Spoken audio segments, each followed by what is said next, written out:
किती दिवस झाले? प्रशासन मला रोज विचारते मधुकर, वडिलांना सांगता येत नाही का आधी माझं शिक्षण मग बाकी सगळं ते? काय सांगू सर, आणि कसं सांगू? गेल्या वर्षी बहिणीचं लगीन झालं, 2 लाख रुपये हुंडा घेतला आणि 1.5 तोळ सोनं.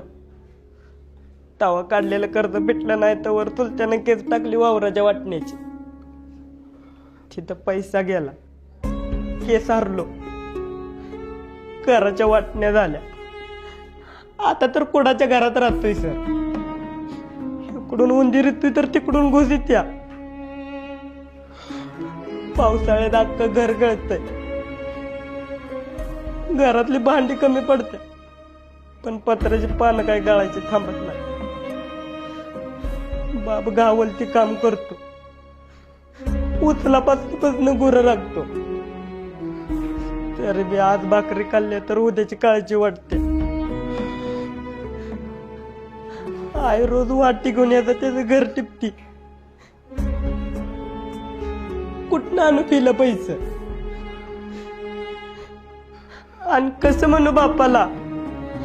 या सगळ्यापेक्षा माझं शिक्षण महत्वाचं आहे.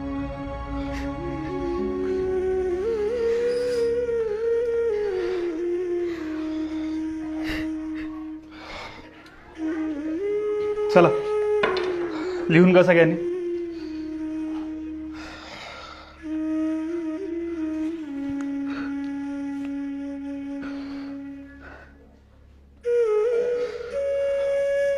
मधुकर, याच्या पुढे असलं वर्गात काहीही सांगायचं नाही.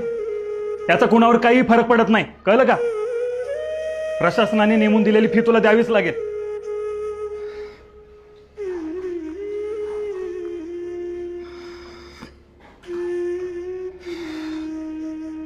मधुकर,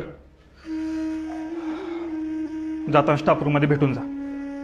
तुझ्या वडिलांसाठी एक निरोप आहे. बस खाली.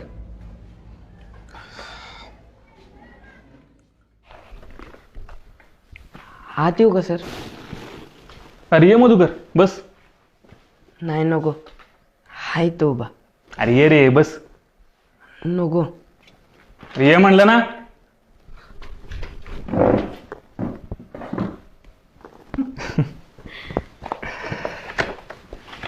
मला सांग, कोण कोण असतं घरी? आई वडील असतात आणि 2 बहिणी आहेत. एकीचं लगीन झालंय, एकीचं यंदा होईल. बहिणीचं वय किती रे? माझ्यापेक्षा 3 वर्षांनी मोठी आहे. तुझं 14, म्हणजे तिचं 17 असेल. एवढं लवकर लग्न कसं काय? कधी कधी परिस्थितीसमोर हात टेकावे लागतात मॅडम. सगळीकडेच तुमचे सरकारी नियम लावून चालत नाही. शिक्षक असून तुम्ही असं म्हणता कांबळे सर? अहो, शाळेपेक्षा बाहेरच्या जगात जास्त वावरणारा शिक्षक आहे मी. घरात तरण्यापुरीला ठेवून रानात जाणाऱ्या बापाच्या जीवावर उचललेल्या वजापेक्षा जास्त दडपण येतो. आणि तेच मनावरचं ओझं हलकं करण्यासाठी तो तिच्या लग्नाची घाई करत असतो. अहो पण तिने शिक्षण घ्यायला हवं होतं असं तुम्हाला खरंच नाही वाटत? अहो मॅडम, याच्या शिक्षणासाठी पैसे नाहीत त्यांना, तर मुलीच्या शिक्षणासाठी कुठनं असणार आहेत? अहो पण सगळं फुकटच आहे ना. जेवण, पुस्तकं, कपडे सुद्धा. तेवढंच फुकट आहे मॅडम. शाळा दुपारचं जेवण देते आणि त्याच जेवणाचा डबा आणल म्हणून पोरांना शाळेत पाठवणारा आईबाप बघतो ना, तेव्हा त्याच व्यवस्थेचा भाग असल्याची चीड येते.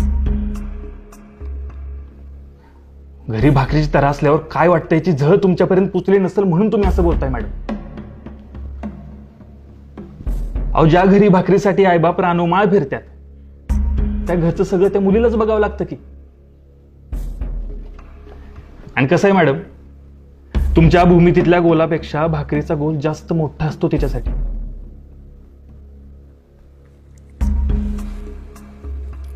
एक बाई म्हणून काळजी वाटली म्हणून बोलले मी. हीच तर अडचण आहे आपल्या शिकलेल्यांची. आपण ते वाईट कसं हे सांगतो, हळहळतो, पण प्रत्यक्ष अडचण सोडवत नाही, इथून बाहेर पडत नाही, मदत करत नाही. भाषण करणारा नकोच आहे आपल्याला, भाकरीची सोय करणारा हवाय. आणि हे सगळं तो त्या मुलीचा बाप करतो म्हणून तो आपल्यापेक्षा कायम ग्रेटच आहे असं वाटतं मॅडम मला.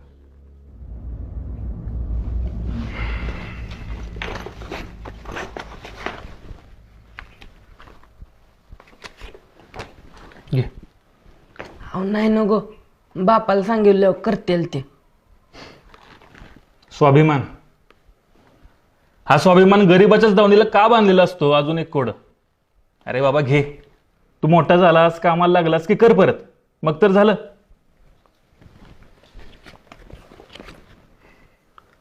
अहो फी फक्त 750 आहे, हे जास्त आहेत. अजून एक वाईट गुण, इमानदारी. अरे बाबा ठेव, लागतील तुला. आणि अजून काय लागलं तर मला मागायचं, कुणासमोर हात पसरायचे नाहीत काय. आणि तू काय काळजी करू नकोस, मी नीट लिहून ठेवेन. तू मोठा झालास, कामाला लागलास की कर मला परत. पण आता एक शब्द बोलू नकोस. उद्याची उद्या फी भरून टाकायची.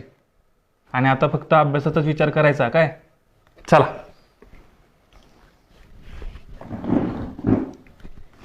अरे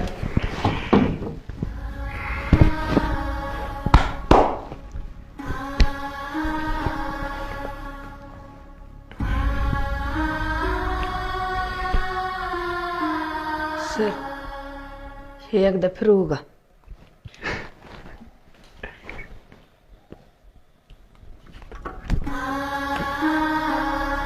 येतो.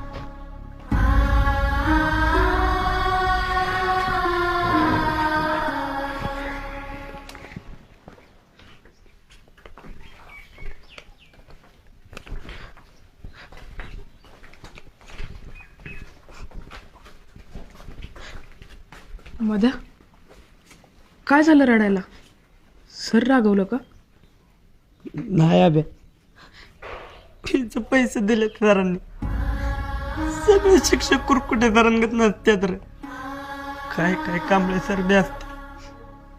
तिथनी 1 मिनिट बी लागला नाही हे काढून द्यायला. माझ्या बापाचं 2 दिवसाचं कष्ट वाचवलं रे याने.